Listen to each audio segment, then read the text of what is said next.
So if you don't know me, my name is AJ. If you do know me, you've probably seen me on TikTok or maybe Instagram. I'm AJ Plants everywhere. I am 21 years old, I live in Iowa, and I am a major houseplant enthusiast. I have over 100 plants in my collection currently, and I have about 20 different genuses that I grow. My favorites have to be Hoyas, of course.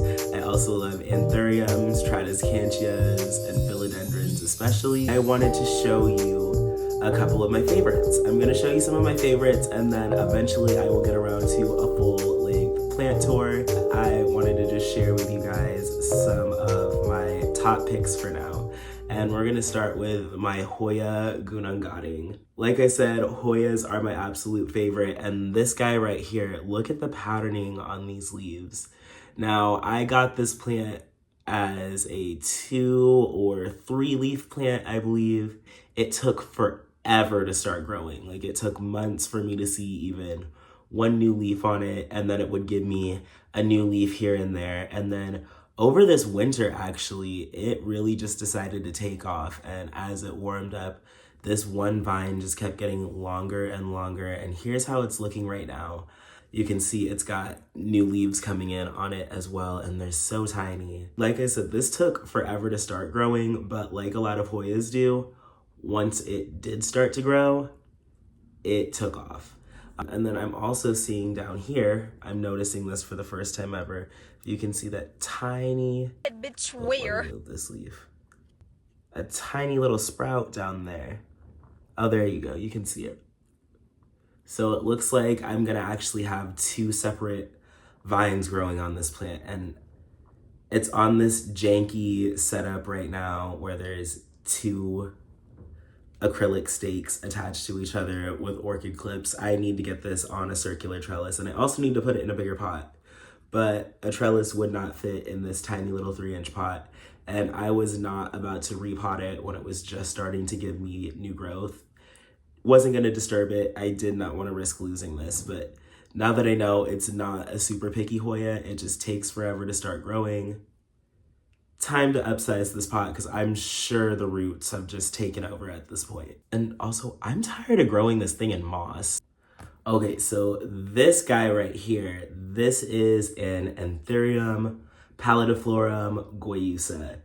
Let me tell you something about this plant. It is picky. It can be super difficult at times. Like, number one, it's slow growing in my experience. I got this thing, God, at least 8-9 months ago, and it's given me 2 new leaves since then.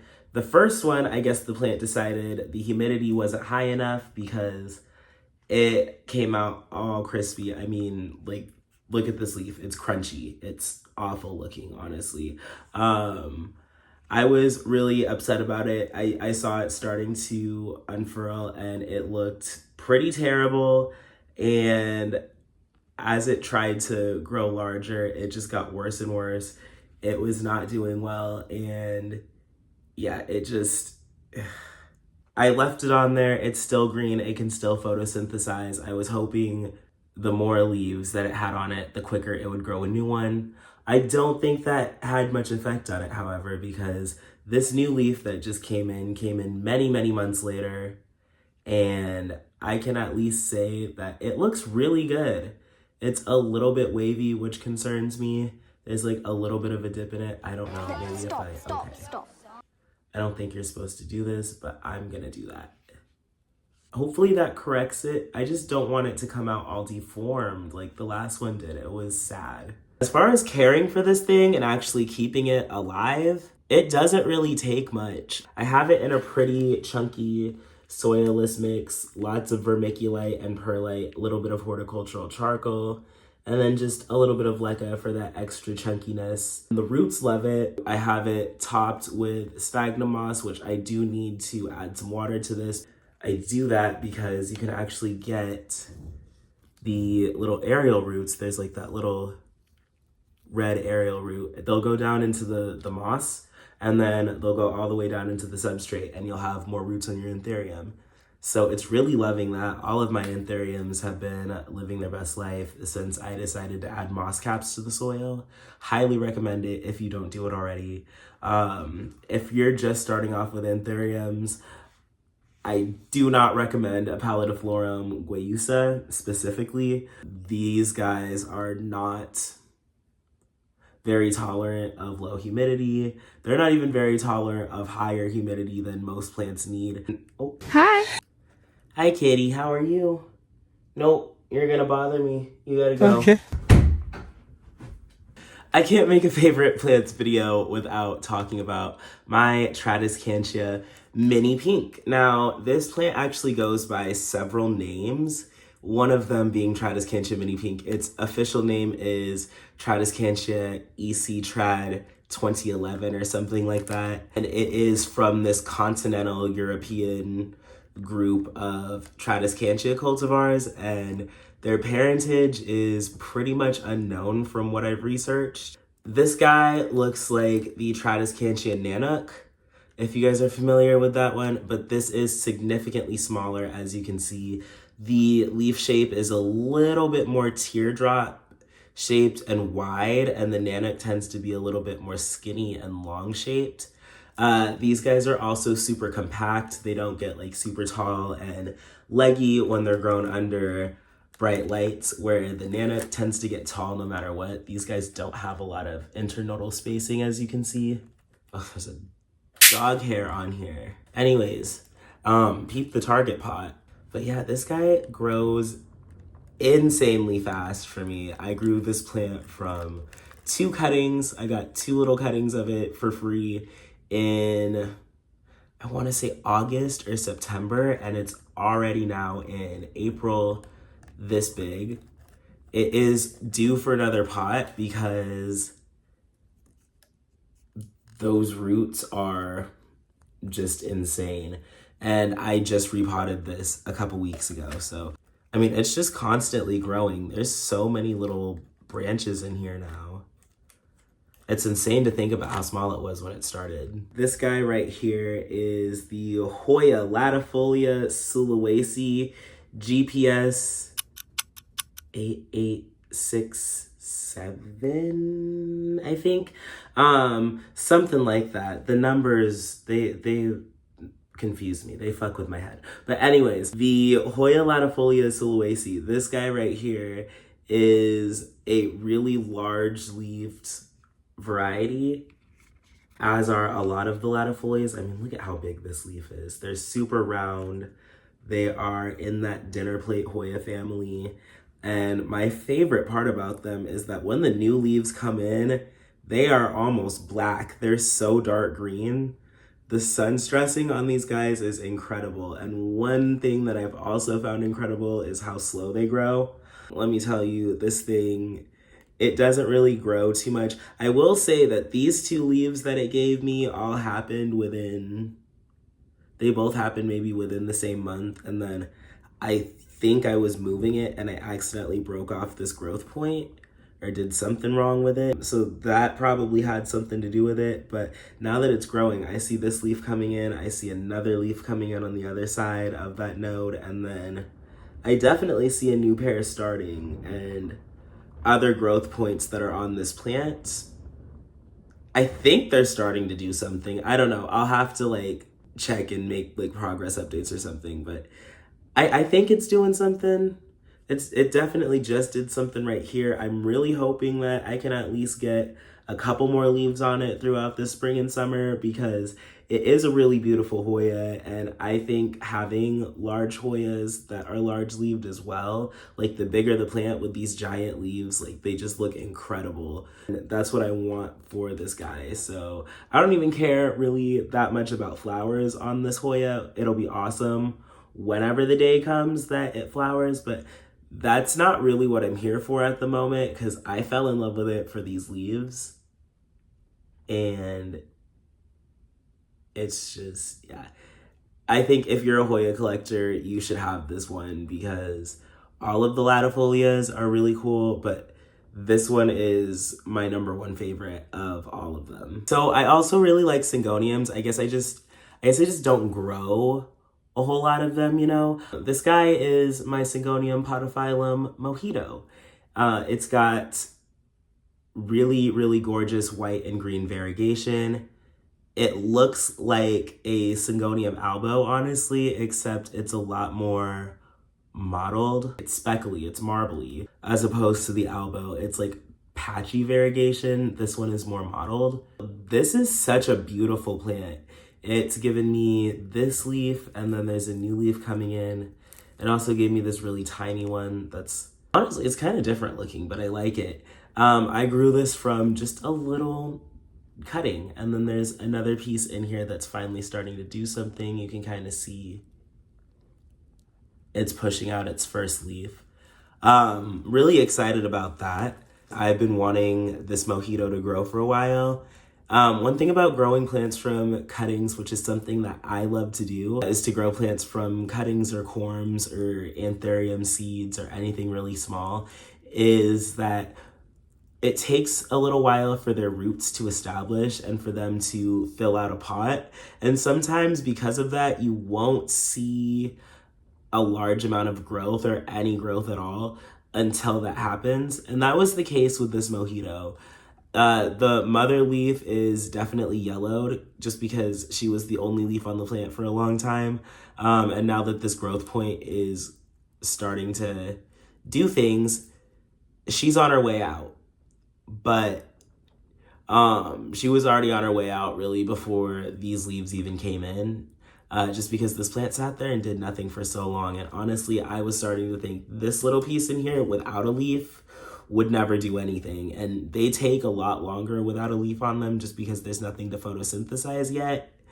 I'm actually not sure what happened to this leaf. I'm sure it must have just died off as well. It's finally starting to do stuff though, so I'm not complaining. Because like I said, it's one of my favorites. This patterning is ridiculous. And I don't know any good reason why someone wouldn't want this plant in their collection, because I mean, if variegation is your thing, this is a plant for you. Syngonium mojito. So this is another plant that's not only in my favorites list because it is one of my favorite types of plants in my collection. It's also a plant that I grew from a little cutting, as are many of my plants, but it's just made so much progress. This started off as, I think, 3, maybe 4 cuttings in just a tiny little 3-inch pot over the summer. And then through the winter into the spring, I've chopped it and propagated it and repotted it 3 times. It's so big now. It's currently in a 5-inch pot, and look at how much growth is in here. This is the Tradescantia chrysophylla variegated, or variegated baby bunny bellies. It gets its name because the leaves are super soft. They're really fuzzy. Super fuzzy. And you can also find this in its solid green form, but I had to get my hands on the variegated. There were some areas where the cuttings were all green or the new branches turned out all green. That's okay. I think having some all green in there adds character. And the thing is, I think a common misconception people have is when they see a full basket of a plant like this and they see some green in there, they think, oh, the plant must be reverting. Well, when you see a full Tradescantia or something like a full basket of golden pothos or a full basket of Hoya, it's actually many different plants that are all put together in the same pot, many different cuttings. So if you see one cutting going green, it actually won't do anything to affect the coloration on the rest of the plant. This plant is super fast growing. The only thing that I will say, it is such a needy plant when it comes to water, and they need really, really bright light, as do all Tradescantia.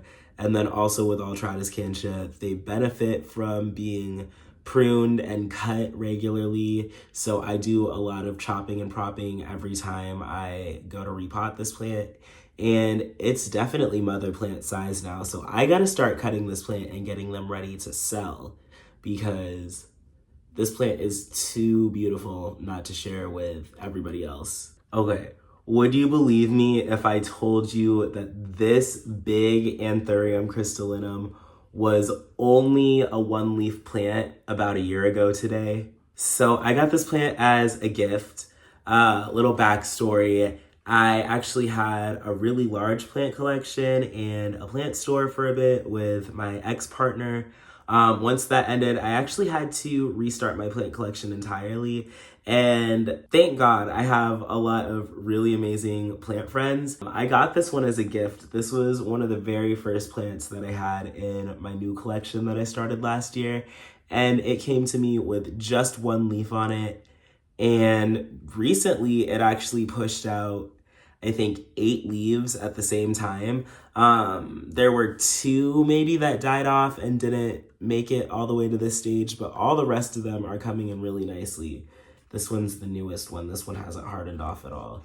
And there's a couple like this one that I think still might get just a little bigger before it finishes hardening off.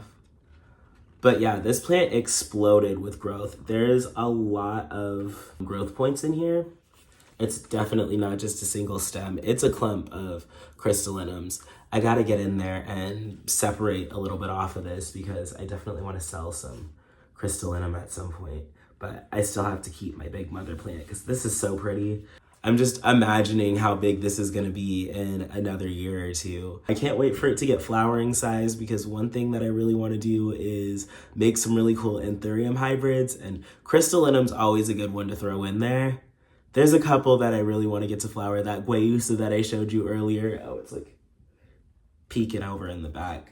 There's so many different ones that I have ideas. I have like a list of different crosses that I want to make. I don't even have all of the anthuriums on the list yet, but good to plan ahead. But a little bit about this one. This one's not hard to grow at all either. This one's really one of the easiest plants that I have in my collection. It was a little bit slow growing for me at first, but then it had that big growth spurt. I'm not expecting it to push out that many new leaves at the same time again anytime soon, but it was really cool to see. I've never seen a crystallinum grow so fast. It's definitely propagatable. It's due for a repot, which I need to repot a bunch of my plants, but I think I'm just gonna set aside a day in the next couple weeks and just do it on the weekend and have a big repotting day. But this guy is gonna need to go in like at least an 8-inch pot now. I'm gonna go up a couple inches in pot size because they don't like to be too crowded, and I'm starting to see roots kind of piling on top of each other no matter where I turn the pot, which is a good indication that it will soon need a repot.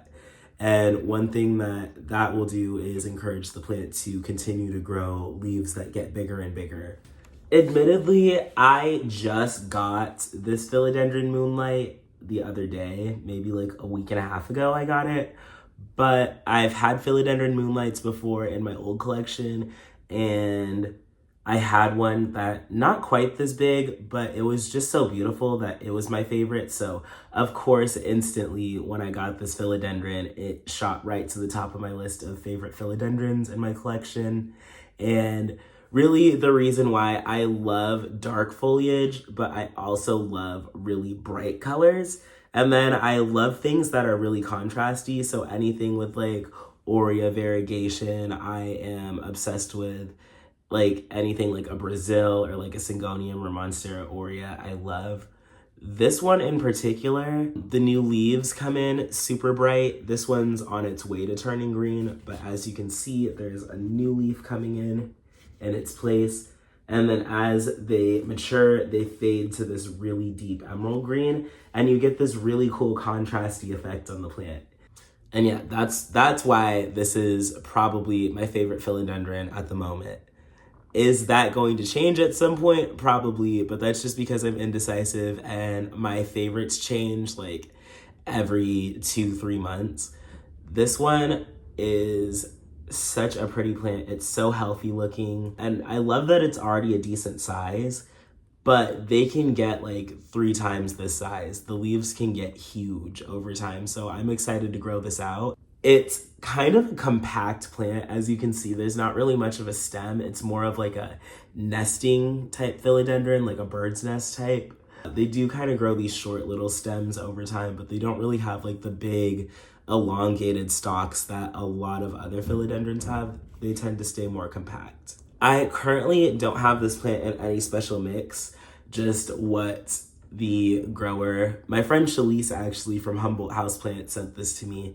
I just have this in like the grower soil, which is pretty compact. It's not too chunky, but I found that this is one of those philodendrons that's so not picky about what it grows in. So whenever I get around to repotting this, when it's filled up this pot a little bit more, I'll put it in more of my chunky aeroid mix with perlite and bark and vermiculite and horticultural charcoal. But it's really, I don't really foresee it having a problem in here. I'll let it dry out a little bit more than I normally would for a philodendron, just because it's in more of a dense soil right now. But I don't really think it's gonna have a problem. These guys are easygoing, unlike some philodendrons where I would never keep them in a mix like this.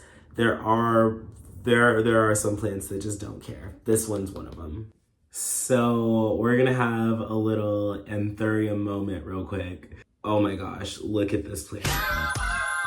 This is my Antherium Luxurians. First of all, the color of the new leaves, it's like this deep, dark, reddish green color.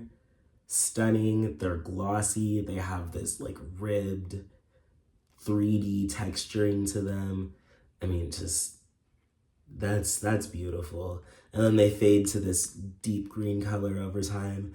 I love Luxurians. This is one of the best anthuriums ever, in my opinion. And one of the reasons why is because of how it looks. And then also because despite it being called Luxurians and it looking like this fancy ass tropical plant, they're so low maintenance, they're so low effort to grow. Honestly, like I would recommend this to somebody who's only grown like 1 or 2 anthuriums before in their life. Like this is one of your first 5 anthuriums for sure. You've got to have one of these. They're not picky. I will say like standard Anthurium care applies to them. You know, you want to keep them in good lighting. You want to keep them in higher humidity like you would other anthuriums like your clarinervium or your crystallinum, but they're just as easy to take care of, if not just a little bit easier than those other two. They have thicker leaves, they're a little bit less prone to damage. Like as you can see, there's some minor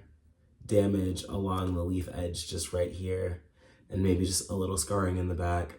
But really these leaves don't look too bad, and sometimes with anthuriums, you'll see that you get a lot more crispiness and a lot more blemishing than this. This one seems to be a little bit sturdier in my opinion. I have this in my window, so of course there's a lot of algae growth, so I can't really show you how this drainless setup works. But when I do my big repotting this spring and get all my plants into new containers, I'll probably do a little tutorial either here or on my TikTok and Instagram about how I do these drainless setups. It's pretty cool. You basically have a layer at the bottom that is leca, and that's like your water reservoir.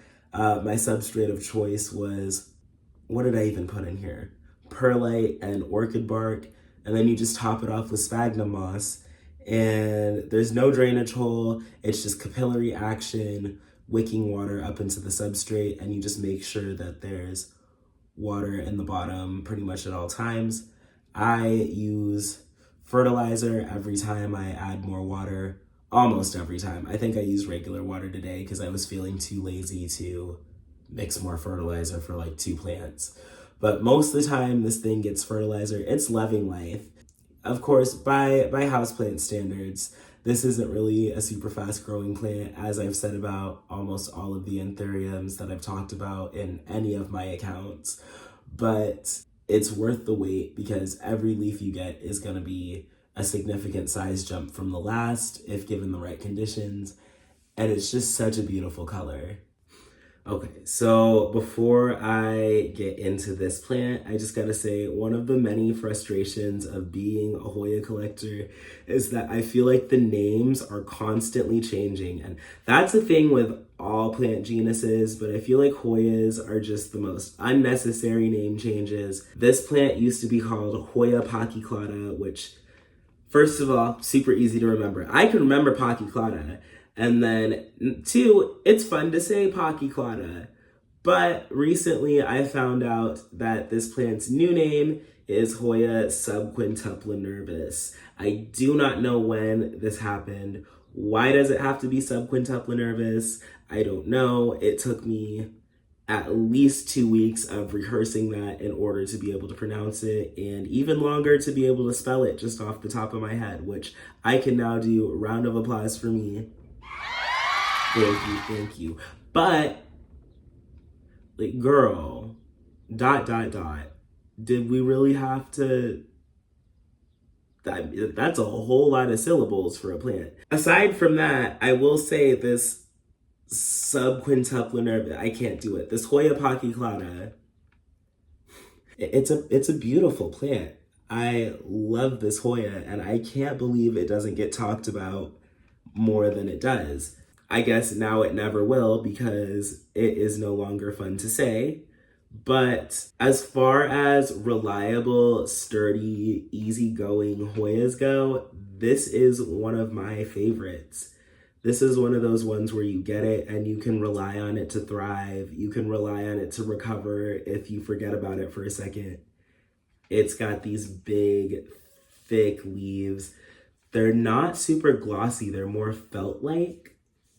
And they have these beautiful red edges that are super pronounced if they're in a really sunny window or outside in a sunny spot. They are absolutely beautiful. One of my top Hoyas of all time.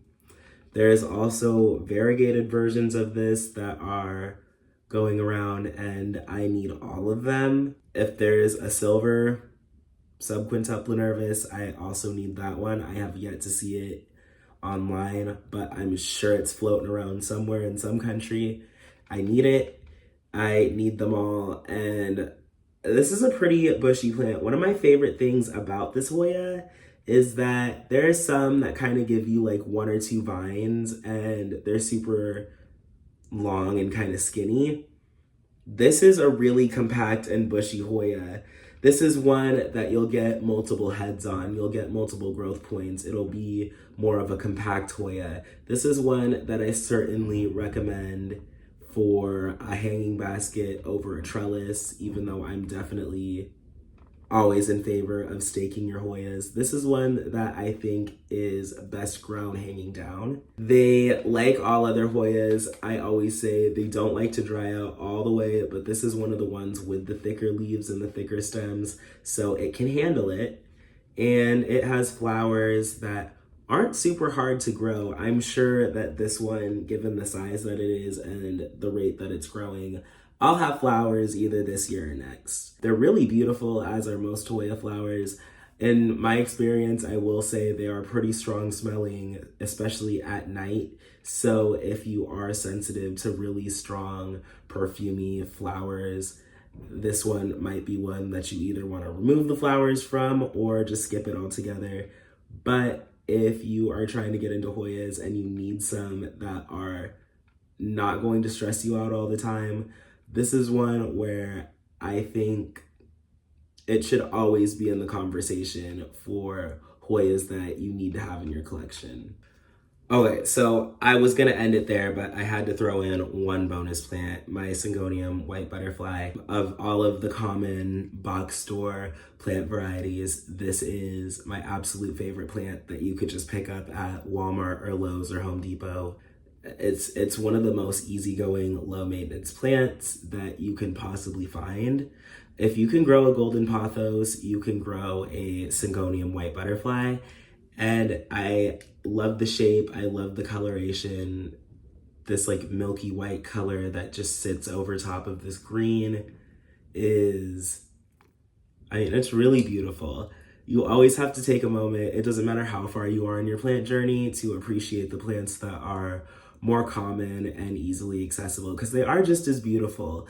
And I do love some of the cheap little easy plants just as much as I love my Anthuriums or my higher end Hoyas. They're all really great plants. If you enjoyed this video, make sure you like it, comment, tell me a little bit about your plant collection, subscribe for more content. Like I said, I am aj.plants on Instagram as well as TikTok, which are my main focuses at the moment, but I really hope to be a part of the YouTube family regularly in the upcoming months. It was nice meeting all of you new planty friends. Happy gardening. Have a great day.